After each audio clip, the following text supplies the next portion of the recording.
إلى حضرة نبي المصطفى محمد صلى الله عليه وسلم ثم أرواح آبائه من الأنبياء والمرسلين صلوات الله وسلامه عليهم أجمعين وإلى أرواح آل كل والصحابة والقرابة والتابعين وتابع التابعين لهم بإحسان إلى يوم الدين ثم أرواح أئمة الأربعة المجتهدين ومقلدين في الدين والعلماء العاملين والفقهاء والمحدثين والقراء والمفسرين وسادات الشفعة المحققين وأولياء القرن أجمعين ثم روي جميع مؤلفي كتبنا ومصنف كتبنا خصوصا مصنفا منهاج العابدين إلى جنة رب العالمين الإمام حجة الإسلام أبي حامد محمد بن محمد الغزالي وعلى حضرتي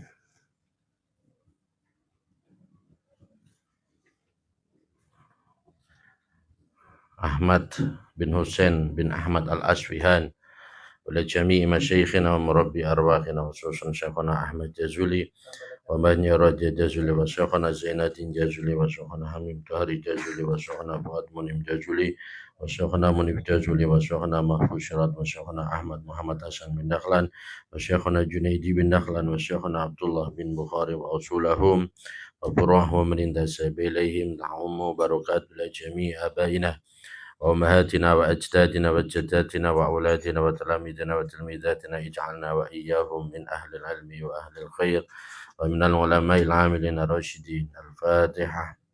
أعوذ بالله من الشيطان الرجيم. بسم الله الرحمن الرحيم.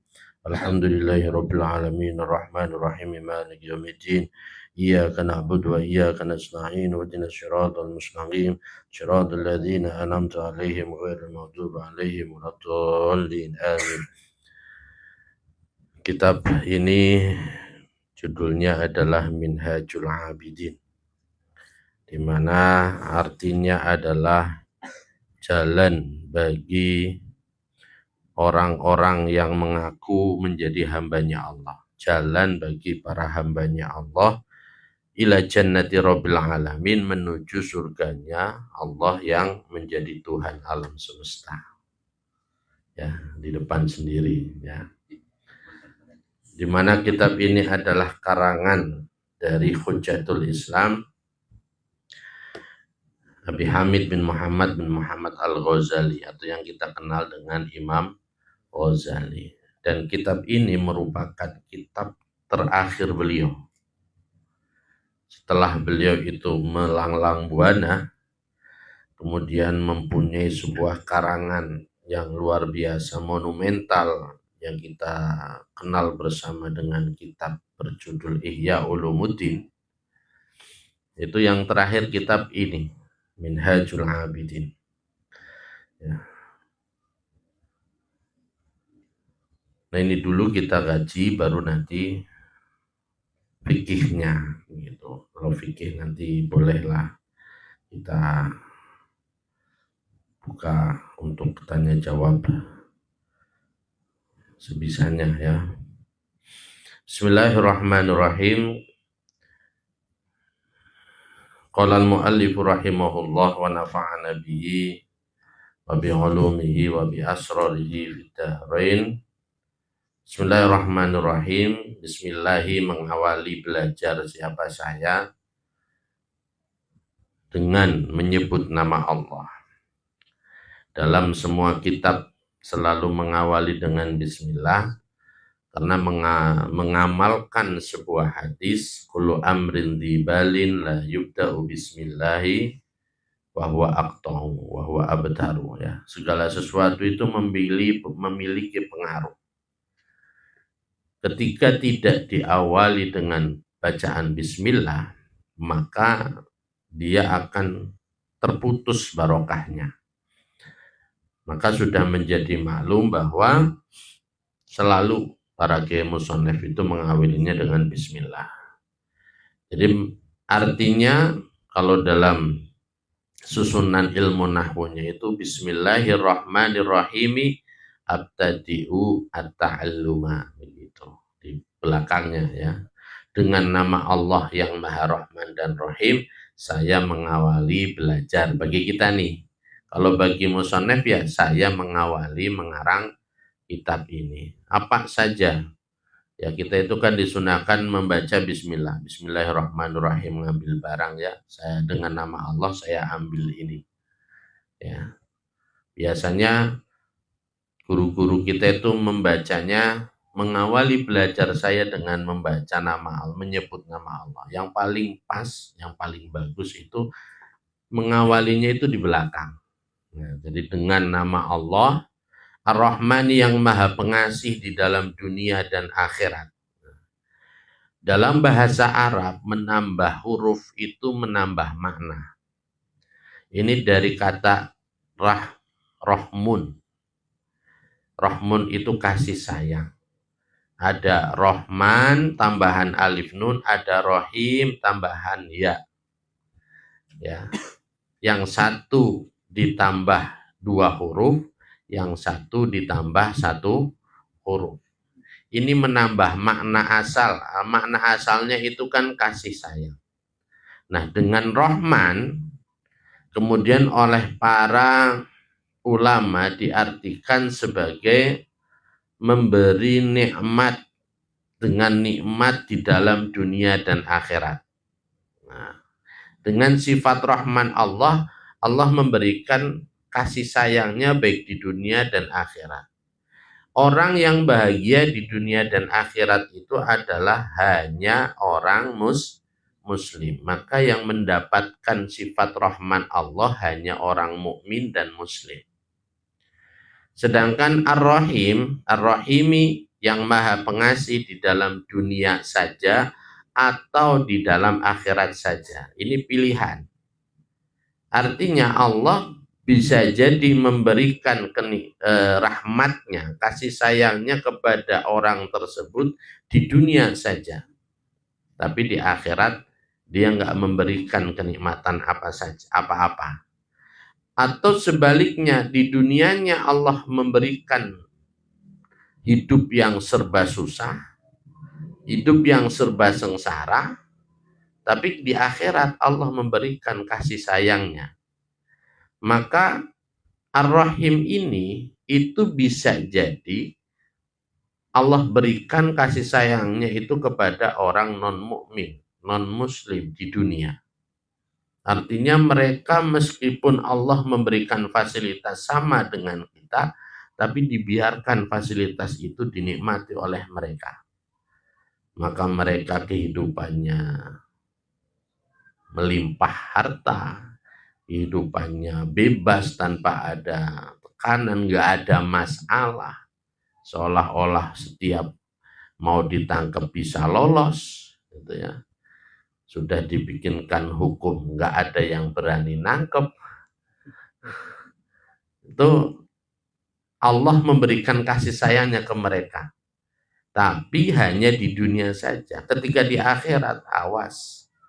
Ya, nikmat-nikmat yang mereka terima itu akan berbuah siksaan.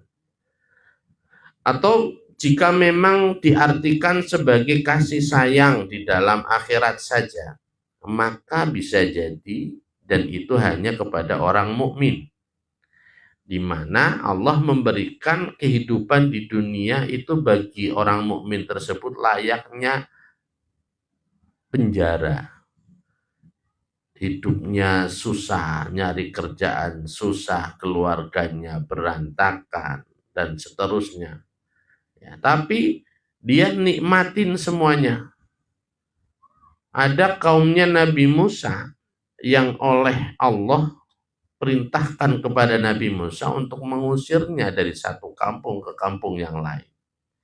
Dia diusir oleh keluarganya, diusir oleh tetangganya, pergi ke kampung lain, di kampung lain juga diusir terus sampai dia itu nggak ada satupun tempat yang dia bisa hidup di sana. Akhirnya dia sampai di suatu tempat yang hewan buas pun tidak bisa hidup di sana karena mungkin semua hutannya angker lah, mungkin nggak ada kehidupan lah dan seterusnya. Tapi dia jalani dengan ikhlas.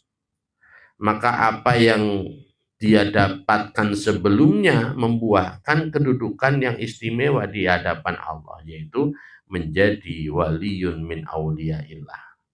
Sesudah Allah memerintahkan Nabi Musa untuk mengusirnya, kemudian ketika dia meninggal, Allah memerintahkan Nabi Musa untuk mencarinya. Carilah di daerah sini ada satu wali dari auliaku, kekasihku yang meninggal. Ternyata sesudah sampai di sana, yang ditemukan adalah pemuda yang pernah diusir oleh Nabi Musa. Jadi bentuk ar-Rahim, sifat rahim Allah diberikan bisa kepada orang mukmin, bisa diberikan kepada orang non mukmin. Ya. Qala berkata siapa Asy-Syaikh Husain al-faqihu yang sangat alim, as-solihu yang soleh. Jadi kitab ini itu yang menulis itu bukan Imam Ghazali. Tapi Imam Ghazali menyampaikan, ditulis oleh muridnya gitu. Amla, diimlakan. Tahu imla kan? Ya, gurunya ngomong, kita nulis, mendikte gitu. Ya. Az-Zahid yang zuhud Abdul Malik, nyatanya Syekh Abdul Malik bin Abdullah. Oh farad, semoga mengampuni siapa Allahu Allah lahu pada Abdul Malik bin Abdullah. Amla mendiktekan alaya kepada saya, siapa syekhi guru saya, al-ajallu yang agung, al-imamu yang menjadi imam, az-zahidu yang zuhud, as-sa'idu yang berbahagia, yang tukang menolong, al-muwaffaqu yang diberi pertolongan, hujjatul Islam, nyatanya hujjatul Islam, julukan Imam Ghazali. Hujjatul Islam itu menjadi hujjah, menjadi dalil yang membantah setiap yang menyerang Islam gitu. Kalau ada dalil petunjuk saja, tapi kalau sudah petunjuknya itu untuk mengkonter orang-orang yang menyerang Islam, nah itu jadi hujjah, dalil yang mengkonter orang-orang yang menyerang Islam. Hujjatul Islam yang berjuluk Hujjatul Islam, Zainuddin yang menjadi hiasan agama, Syaraful Ummati yang menjadi mulianya umat, Abu Hamid, nyatanya Abu Hamid, Muhammad ibnu Muhammadin, Muhammad ibni Muhammad. Jadi Abu Hamid Muhammad bin Muhammad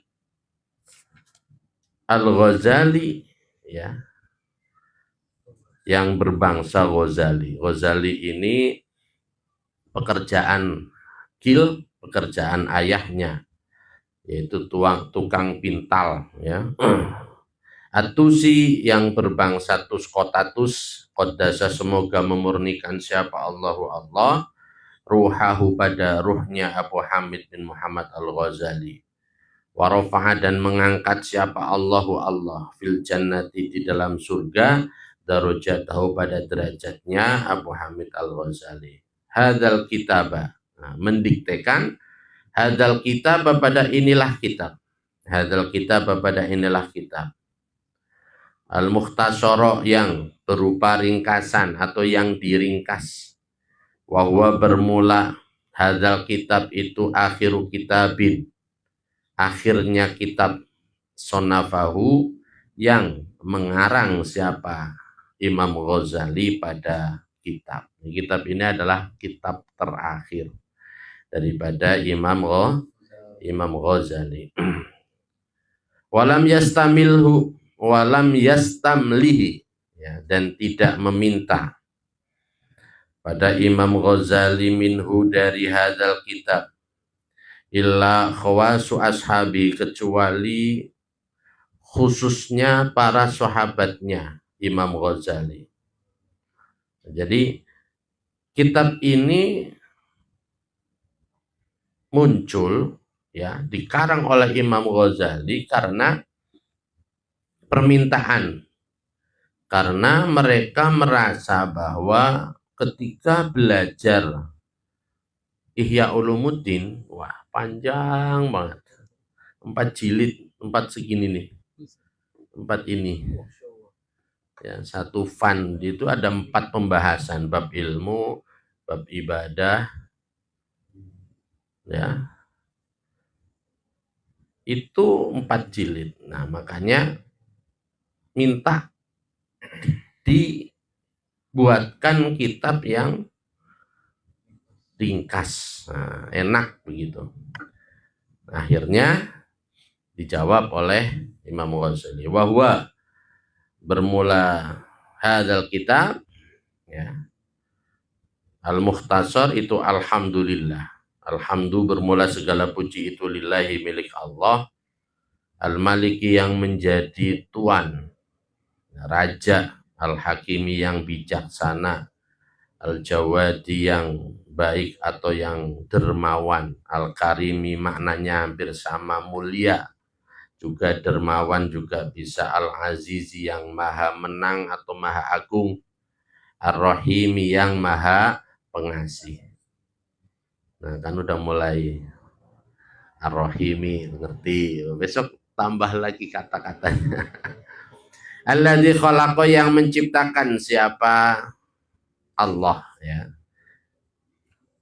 Alladzi khalaqa yang menciptakan, siapa? Allah, al-insana pada manusia, fi ahsani taqwim, di dalam sebaik-baiknya kedudukan, di dalam sebaik-baiknya bentuk, di dalam sebaik-baiknya rupa, ya. Ta'dili surah, rupa kita itu luar biasa, keseimbangan badan, tangan, coba tangan yang satu gede, yang satu kecil, gimana rasanya? Kaki yang satu panjang, yang satu pendek. Ini bisa dibuat sedemikian rupa, luar biasa. Kepala bisa nyimpan otak, otaknya nggak didengkul gitu kan? Kalau didengkul orang bodoh gitu. Otakmu di mana kan gitu. Mata kaki di bawah, tapi mata kaki nggak bisa ngelihat. Nah, kalau mata kaki bisa ngelihat, yang ngintip terus. Nah, itu luar biasa. Allah itu membuat kita itu sempurna, ya. Khalaqakul ladzi ruhin mukibban ala wajhil insan. Ya benar. Kemudian jadi manusia diciptakan oleh Allah sebaik-baiknya ciptaan. Coba kita lihat hewan, binatang. Ada yang tidak punya kaki, kalau mau jalan dia ngelangsur. Ada yang cuma bisa merangkak tapi nggak bisa berdiri. Ada yang bisa berdiri. Tapi ya coba tangan panjang, kera itu kan tangannya panjang ya. Apa salah satu jenis kera itu kan ada yang tangannya panjang tuh. Tapi ya dia nggak bisa jalan lurus, tangannya tetap dipakai. Nggak bisa dia. Kita ngegleng aja tuh, enak banget kita, ya, dibandingin yang lain. Allah itu sampai menciptakan satu buah ikan yang gede sekali, selalu makan ikan-ikan kecil, dan ikan itu selalu merasa kesakitan setiap ada selilit. Tahu selilitan ya? Selilit. Jadi daging-daging yang sempil, nyempil, iya, daging-daging nyempil sisa yang ada di mulut. Itu sama ikan tadi itu selalu menyakiti ketika di giginya ada sempilnya itu. Ada yang menyeliliti gitu, ya.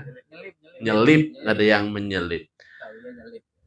Kemudian dia itu selalu setiap habis makan dia akan mengeluarkan mulutnya ke atas lautan, permukaan laut.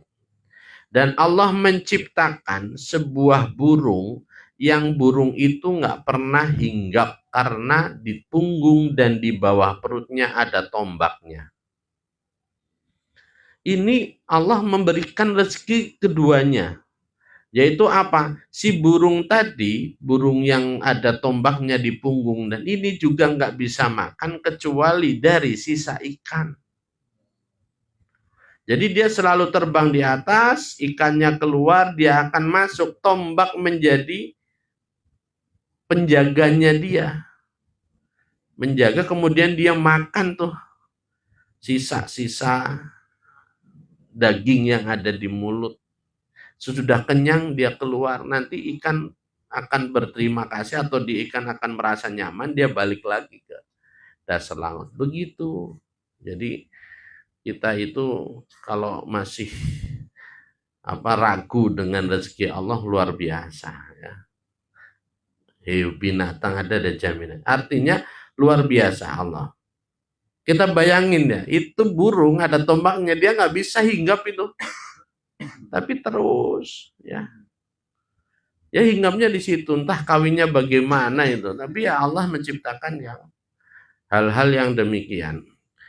Coba kalau kita nggak ada cacing, nggak ada belatung, berapa banyak daging busuk begitu dari zaman dulu sampai sekarang. Allah ciptain dari hal-hal yang kayak gitu. Itu keuntungan kita sehingga menguraikan bangkai-bangkai sehingga habis dan seterusnya. Tapi di antara semuanya, kitalah manusia yang fi ahsani taqwim. Wa fatara, dan menciptakan siapa Allah as-samawati, pada beberapa langit. Wal ardo, dan pada bumi, bi qudratihi, dengan maha kuasa Allah. Allah menciptakan langit dan bumi dengan kudrohnya. Wa dabbaro, dan mengatur. Wadabbaro, dan mengatur siapa Allah al-umur, pada segala urusan fidaraini, di dalam dua tempat, yaitu dunia dan akhirat. Ya, dunia diatur dari mulai dulu katanya bumi adalah satu daratan. Kemudian es kutub meleleh, akhirnya mulai terputuslah satu benua dengan benua lain, kemudian dari satu benua itu terputus lagi menjadi satu pulau dan pulau lain. Kemudian kita tinggal di sana, ada perbedaan iklim yang membuat perbedaan bentuk dan warna kulit. Ada yang tinggi, ada yang pendek, ada yang matanya sipit, ada yang matanya belau, ada yang kulitnya hitam, ada yang kulitnya putih, sesuai dengan daerahnya masing-masing ya. Maka orang Indonesia ini termasuk ras yang paling mini di antara orang yang lain ya, karena kita itu tinggal di tempat yang luar biasa indah, luar biasa nikmat. Kalau di luar negeri yang tempatnya dingin banget, terus-menerus dingin, ya kan? Ada tempat yang panas-panas terus. Nah kita, ya kadang panas, kadang dingin, gitu. Ada hujan, ada kering, gitu. Ya, enak banget. Itu adalah salah satu daripada gambaran surga. Karena bayangin, di Mekah itu, di Riyadh, itu tanda orang kaya itu adalah ketika rumahnya hijau. Gentengnya pakai genteng. Kalau rumah di sana itu ya pakai tembok semuanya. Atasnya juga pakai tembok. Dan nggak peduli bocor karena jarang hujan. Dan hujan pun bagi mereka senang banget gitu. Nah, jadi kalau ada rumah kok banyak rumputnya, banyak pepohonannya kayak gini-gini, walaupun pohonnya itu mungkin pohon nggak karu-karuan, itu berarti rumah orang kaya. Karena apa? Karena berarti dia punya banyak duit buat nyiram tanaman. Karena jangan tertipu, banyak tempat kayak kafe kayak gitu hijau-hijau itu bukan rumput, karpet. Di sana di luar karpet dan seterusnya. Tapi kalau yang ada genteng itu adalah bukti orang kaya di sana. Kenapa? Karena yang bikin genteng orang Indonesia. Jadi impor, orang sana mah nggak ada yang bikin genteng, mau nyari tanah liat di mana. Jadi Hanya orang mampu yang bisa bikin. Nah, kita luar biasa ya. Tajri min tahtihal anhar. Ya, rumah-rumah di bawahnya mengalir sungai-sungai. Itu kan gambaran surga. Bagi mereka surga air, masya Allah. Ya, sungai yang mengalir, air-air yang begitu banyak. Sana nyari sungai yang ada airnya coba. Susahnya minta ampun. Tapi di Indonesia pepohonan yang rimbun, buah-buahan apa aja ada. Tapi di sana buah juga banyak, apa aja ada. Ya, itu anehnya karena doa daripada Nabi Ibrahim, Rabbi ja'al hadzal balada amina warzuq ahlahu minas samarati man amana minhum billahi wal yaumil akhir. Qala faman kafara fa amatihu qalilan fa dan seterusnya. Karena doa daripada Nabi Ibrahim bahwa Allah memberikan rizki yang berlimpah bagi orang Mekah sana. Nah, itu aturan yang luar biasa. Nah, makanya kita yang tinggal di Indonesia, kita nggak minta. Dulu zaman masih di alam ruh, kita itu nggak pernah minta jadi orang Cijantung gitu. Yang orang Cijantung ini nggak orang Cijantung. Kita nggak minta jadi orang Indonesia. Nah, sekarang kok mulai ada yang ngomong hidup di Indonesia, hidup yang susah. Emang di luar negeri kamu masih bisa hidup? Ya, ke luar negeri jadi babu paling tidak. Dan di sini sih kita jadi majikan. Ya, walaupun majikannya makannya cuma bisa nasi uduk begitu. Ya, iya, tapi kan nggak ada yang memperbudak kita gitu. Yang sangat melecehkan sekali adalah ketika ada orang pelancong datang ke Indonesia. Anda suka orang Indonesia? Suka. Anda mau tinggal di sini? Nggak mau. Kenapa? Ya, di sini pendapatannya kecil. Nah, itu. Ada itu. Belum pengaturan di akhirat. Ada alam kubur, ada alam barzah, ada alam akhirat, ada mahsyar, ada yaumul ba'si, ada yaumul hisab, ada mizan, ada sirat, ada surga, ada neraka, ada kekal, ada dan seterusnya. Ya. Itu semuanya diatur oleh Allah, ya. Wa ma khalaqad dan tidak menciptakan Allah al-jinna pada jin wal insa dan manusia illa li'ibadatihi kecuali untuk beribadah kepada Allah. Wa ma khalaqtul insa wal jinna illa liya'budun. Tidaklah aku menciptakan jin dan manusia kecuali untuk menyembahku, kata Allah. Jadi tujuan kita hidup ini sebisa mungkin beribadah. Lalu gimana ngaturnya? Kalau kita cuman dikasih 1 hari 24 jam, sholat cuman berapa menit? Nah, coba sholat kita satu sholat itu berapa menit? Hebat 5 menit. Kadang 2 menit, apalagi subuh dah. Apalagi udah subuh kesiangan, ada mertua, udah tambah lagi. Ya. Jadi biar nggak ketahuan kalau subuhnya kesiangan. Lah iya. Kali 5 waktu coba. Berapa? Paling ada setengah jam. Nggak ada. 15 menit itu udah bagus itu. Berarti satu sholat 3 menit gitu ya. 20 menit dari 24 jam. Nah, selebihnya bagaimana? Inilah yang harus menjadi perubahan mindset kita. Sesungguhnya kita itu bisa beribadah 24 jam. Ya, sebagaimana memang tujuan Allah menugaskan kita di dunia ini adalah untuk beribadah. Lalu bagaimana yang 23 jam 45 menit bagi yang 15 menit ya. Itu bagaimana ibadah? Disinilah kita perlunya orang pintar. Hal yastawiyal ladzina ya'lamun wal ladzina la ya'lamun.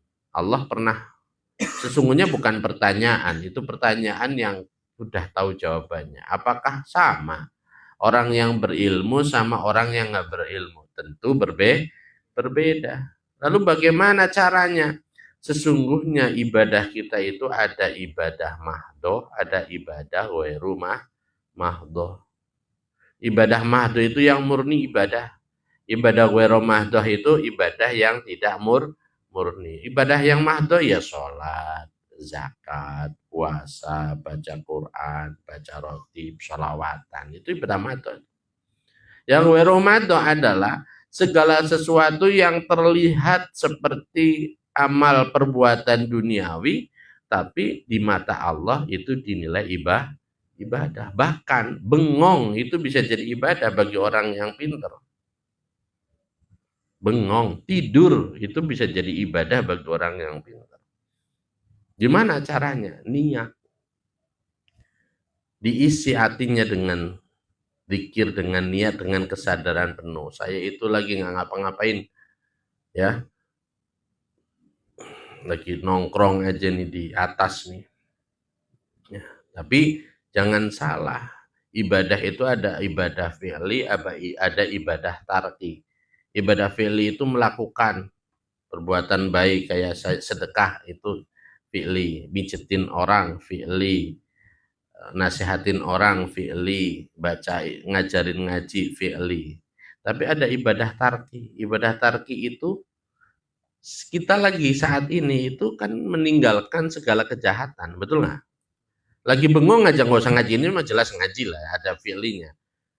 Duduk aja lagi bengong, lagi ngisep sebatang sambil ngopi, sambil melihat ke ke atas. Ya Allah, gimana ini ya besok makan apa gitu. Itu bisa jadi ibadah ketika apa? Ketika diniatin, saya sekarang lagi diem baik nih, saya lagi sesungguhnya saya niat ninggalin gibahin orang. Maka dapat pahala ninggalin gibahin orang. Saya ninggalin mukul orang, saya ninggalin bunuh orang, saya ninggalin mesum, saya ninggalin nyuri, saya ninggalin. No, itu hati. Ya, saya itu niat lagi diem mbak ini, saya lagi niat ninggalin ngomongin orang, marah sama orang, pokoknya segala bentuk kejahatan, kemaksiatan dapat pahalanya, tapi harus diniatin. Dapat pahalanya kalau diniatin. Nah, itulah bedanya antara orang alim. Ada orang alim tidur sama orang bodoh lagi sholat. Itu kan masyhur ya.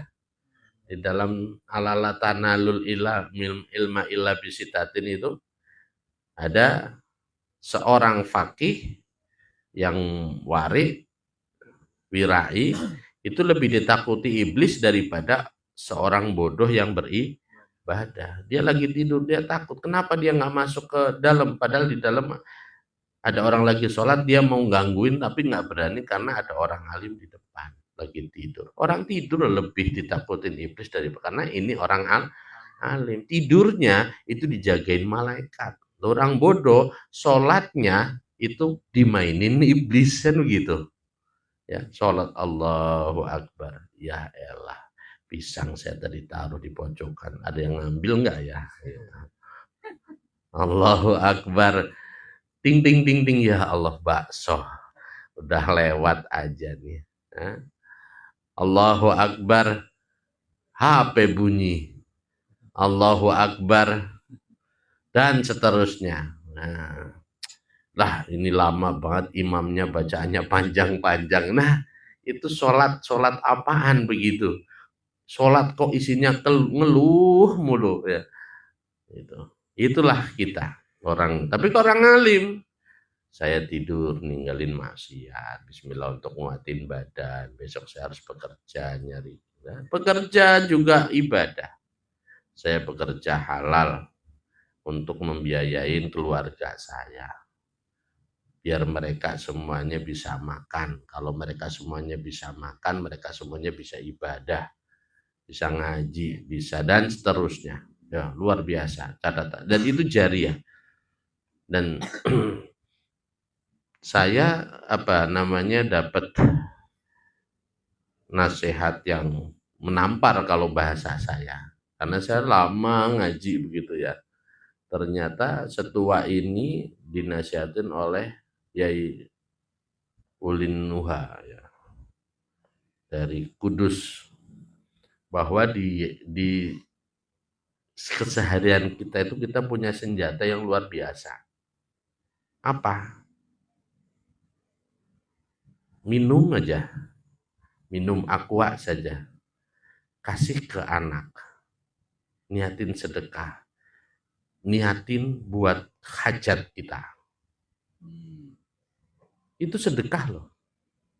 Dari sama temen ini, udah habis ini nanti kalau ngopi atau apa suap-suapan aja nih. Ya, istri begitu. Istri ngasih makan suami, ngasih. Suami nyuapin istri, niatin. Ngasih belanja istri, niatin. Untuk segala niat, karena sedekah itu pahalanya luar biasa, dan sedekah yang paling itu bukan ngasih pengamen, bukan ngasih yatim piatu. Ngasih yatim piatu kan ada, kadang-kadang kita mah ada masanya, muharraman gitu kan. Nah kalau istri setiap hari loh, itu jarang, iya nggak? Jarang kita tahu itu.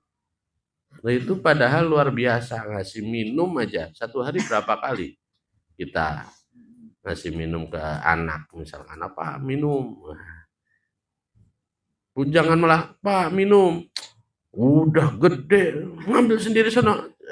Itu kan kesempatan, ambil minum, ya Allah sedekah buat anak, ya Allah ini sedekah saya buat anak, minuman air putih, coba saya niatkan semoga anak saya diberikan hati yang lembut ya, dipintarkan dalam urusan agamanya, jadi anak yang soleh, rezeki saya lancar. Coba itu diterusin, akhirnya nggak ngasih karena niatnya panjang. Pak, kok belum dikasih, ntar dulu saya niatnya panjang gitu. Ya, tapi luar biasa itu. Ya, coba ternyata gitu. Nah saya nerima itu, ya Allah, iya ya, bener ya gitu. Banyak hal yang kita biasa ngomong, tapi untuk diri kita itu kadang-kadang gitu nerimanya susah, sadarnya susah. Nah jadi ibadah kita itu sesungguhnya gimana caranya agar 24 jam yang Allah kasih ke kita itu memiliki nilai ibadah. Fattoriku, maka bermula jalan ilaihi kepada ibadah, ilaihi kepada Allah bisa ya. Itu wadihun jelas lil qasidin, bagi orang yang mempunyai niat, mempunyai maksud, mempunyai tujuan. Hanya orang yang mau, begitu bahasa kasarnya mah. Allah itu, jalan ke Allah itu ya dibilang mudah memang, tapi nyatanya kenapa sih orang kok susah? Diajak ngaji susah begitu ya. Diajak sholat susah, padahal cuman begitu doang gitu. Diajak sedekah susah, diajak begini begitu. Padahal gampang banget begitu kan? Karena apa? Dia tidak termasuk qasidin. Orang yang punya kesadaran penuh bahwa yang kita tuju itu Allah. Yang kita sembah itu Allah. Kita masih punya perhitungan. Kita main hitung-hitungan sama Allah. Lah, ntar aja lah. Orang sekarang aja saya rezekinya masih seret. Ntar kalau saya udah rezeki udah lancar nih, udah nih, saya baru mikir gimana ngaji. Sekarang mas saya fokus dulu urusan. Nah, karena apa? Dia tidak punya niat, dia tidak punya maksud untuk menuju kepada Allah. Kalau menuju kepada Allah, ya nggak masalah tuh kerja. Emang kerja salah.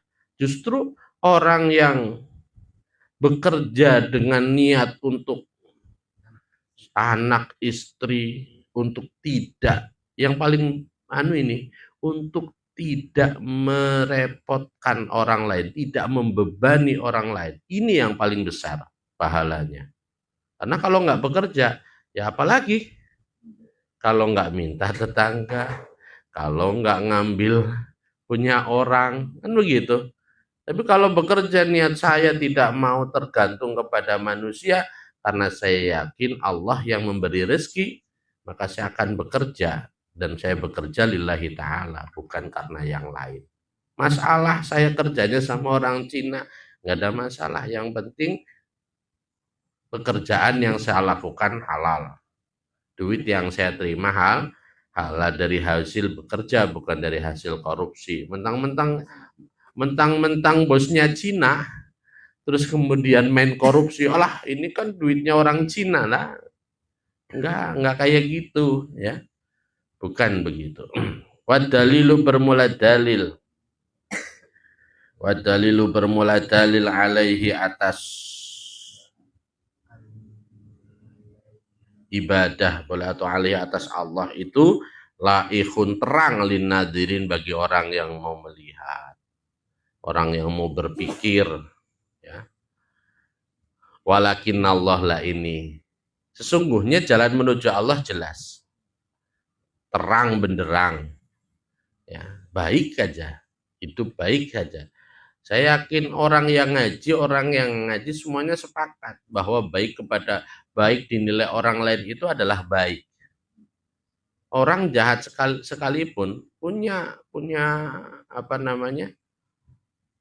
kesempatan yang sama atau punya nurani pasti yang memilih sesuatu yang baik. Akan tetapi kenapa sih banyak di antara kita itu yang tidak bisa menempuh jalan untuk menuju Allah tadi? Karena walakinallah, akan tetapi bermula Allah itu yudilu, menyesatkan siapa Allah, membuat sesat siapa Allah, man pada orang sya'u yang menghendaki siapa Allah. Ada di antara kita yang Allah kehendaki untuk tersesat. Naudzubillah min dzalik. Jadi bersyukurlah kita. Ya, coba siapa yang bayangin kalau malam ini mau ngaji kitab? Ya mungkin dulunya lagi obrolan, lagi ngopi yang nggak karu-karuan begitu kan. Mungkin pusing Kang Oji sama Kang Haji. Mungkin lagi pusing dua-duanya ngapain ya, ayo kecil langkap lah. Nah, dilalah itu. Siapa yang kalau nggak Allah yang ngatur, luar biasa. Ya. Wayahdi, dan memberi petunjuk Allah man pada orang yasa'u yang menghendaki siapa Allah.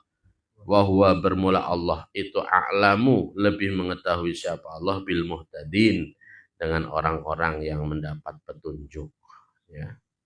Jadi satu bentuk daripada hidayah Allah itu salah satunya adalah mau ngaji. Salah satunya adalah terlahir dari orang Islam.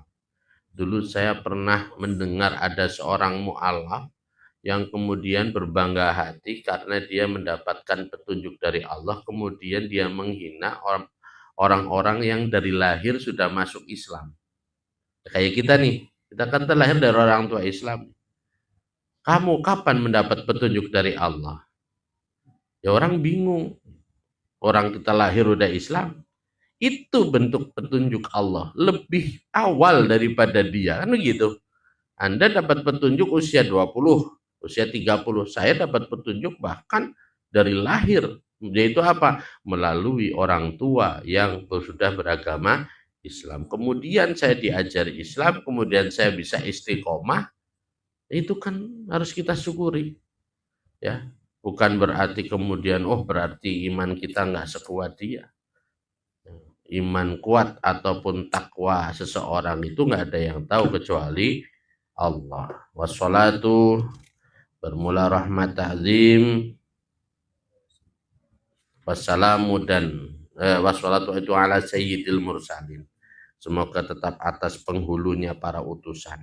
Itu Nabi kita Muhammad sallallahu alaihi wasallam, wa ala alihi, dan atas keluarganya Nabi al-abror yang baik-baik, atau yibina yang baik-baik, atau hirina yang suci-suci, wasallim, dan semoga memberi keselamatan Allah, wa'adzim, dan semoga mengagungkan Allah pada Nabi, pada Sayyidul Mursalin, ila yaumiddin, sampai harinya agama. Kita membaca sholawat ya, Allahumma sholli ala Sayyidina Muhammad. Allahumma sholli wa sallim ala sayyidina Muhammad sallallahu ala Muhammad sallallahu wasallam, dan seterusnya, apapun bentuknya, itu sesungguhnya itu kembalinya kepada kita. Kalau kita meminta kepada Allah, ya Allah, berikan rahmatmu kepadaku, maka Allah akan memberikan rahmat kepada kita, ya rahmat yang cocok buat kita. Artinya rahmat kita apa sih? Kalau rahmat ini Allah membagi, mengumpulkan rahmat nih. Ini rahmatnya Nabi Muhammad nih. Ini rahmatnya para kiai nih. Ini rahmat buat Kang Haji, Kang Oji begitu. Beda nggak kira-kira? Beda. Nabi kekasih Allah kan begitu. Ya, pasti indah, rahmatnya pasti bagus, pasti luar biasa. Dan rahmat-rahmat yang diberikan ke kita ya nggak ada seujung kukunya buat baginda Nabi. Tapi ketika kita memintanya untuk baginda Nabi, Allah berikan kepada Nabi dah rahmat, bukan saya yang minta, Nabi saja. Nabi itu kayak gelas yang sudah penuh dengan rahmat Allah. Maka ketika rahmat Allah jatuh, dia akan keluar. Tapi rahmat Allah yang pantas buat Nabi keluar kepada siapa? Ya kita yang mendoakan. Karena saat itu yang ada hanya kita, Nabi Muhammad dan Allah. Gitu.